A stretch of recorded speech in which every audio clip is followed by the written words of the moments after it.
Commander Zextai of the Galactic Survey Corps stared at the sensor readings with all four of his eyes, certain there had to be some malfunction. The atmospheric readings from planet designation KL-447 were impossible. No sentient species could survive in such conditions, let alone thrive. "Sir?" His navigation officer, Krillin, chittered nervously. "The human vessel Wanderlust is requesting permission to establish a recreational outpost on the planet's surface." Zexthai's mandibles clicked in disbelief. The humans had been the newest addition to the Galactic Council, having achieved faster-than-light travel only 50 cycles ago. They were still considered a curiosity by most species, bipedal mammals from a world so hostile that most civilized beings required environmental suits just to visit their orbital stations. Recreational?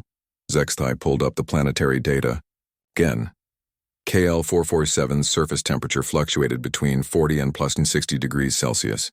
The atmosphere contained dangerous levels of oxygen, nearly 21%, and the weather patterns included violent electrical storms, precipitation that could freeze or scald depending on the season, and wind speeds that regularly exceeded 200 kilometers per hour.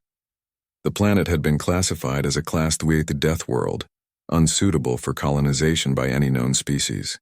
Even the hardy Korthak who could survive in methane atmospheres had deemed it aggressively uninhabitable. "Patch me through to the human vessel," Zextai commanded. The view screen flickered to life, revealing Captain Sarah Chen, her dark hair pulled back in what humans called a ponytail. She was grinning, an expression that still unnerved most alien species, as it involved baring one's teeth. "Commander Zextai, beautiful day, isn't it?" Chen gestured toward the porthole behind her, where KL-447 rotated slowly, its surface scarred by massive storm systems. "Captain Chen," Zextai began carefully, "our records indicate you're requesting to establish a recreational facility on KL-447. Surely there's been some error in translation." Chen's grin widened. "No error, Commander. My crew's been cooped up in space for months. When we saw the planetary survey, we knew we'd found the perfect spot for some R&R. Zexthai's translator must be malfunctioning. Captain, are you aware that the surface temperature can drop to minus 40 degrees? "Perfect for ice fishing," Chen replied cheerfully. "The oxygen levels are toxic to most species. Great for campfires. Really gets them roaring. There are electrical storms with lightning strikes occurring every few minutes. Free light show. My crew loves a good thunderstorm." Zextai felt his 3 hearts skip a beat. "Captain, the precipitation alternates between frozen crystals that can pierce exoskeletons and heated liquid that causes severe chemical burns." Chen paused, considering this. "So, snow and rain? Sounds like Tuesday back home." The alien commander's assistant, Lieutenant Vexnar, whispered urgently, "Sir, perhaps we should contact the psychiatric division. The humans may be suffering from some form of collective madness." But Chen had overheard. "Oh, Commander, would it help if I showed you our equipment manifest?" Before Zextai could respond, Chen began displaying items on her screen. "We've got thermal sleeping bags rated for 50 degrees, portable shelters designed to withstand Category 5 hurricanes, water purification systems that can handle any atmospheric precipitation, and solar panels that actually work better in high radiation environments." She paused, then added with obvious excitement, "Oh, and s'mores supplies. Can't have proper camping without s'mores." "S'mores?" Zexthai's translator gave up entirely on that word. Toasted marshmallows, chocolate, and graham crackers smooshed together over an open fire. It's a human camping tradition. Krillin leaned over to whisper, "Sir, they want to intentionally consume combusted sugar substances while exposed to these environmental hazards."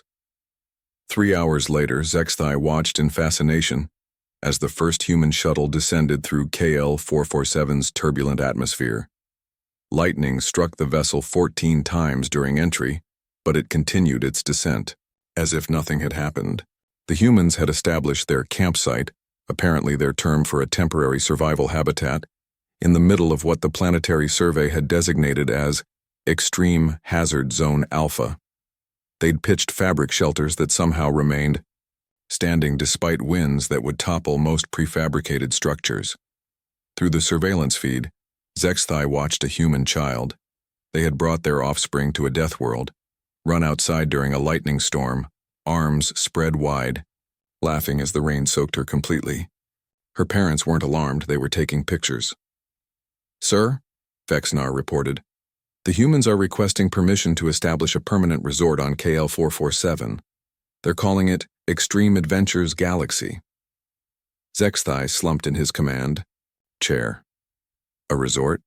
On a Class 2-3 death world?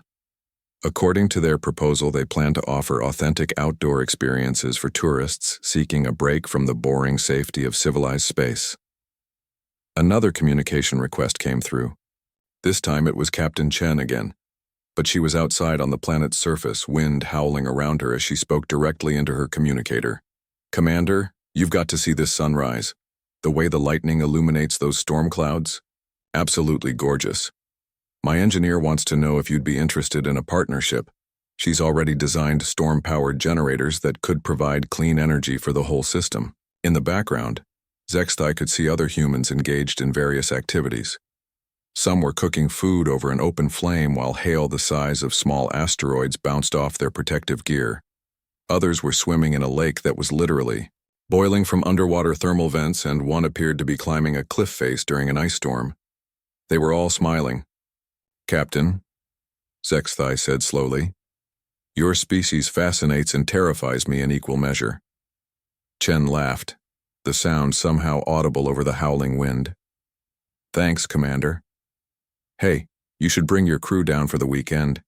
I bet you've never experienced real weather before. It'll be fun."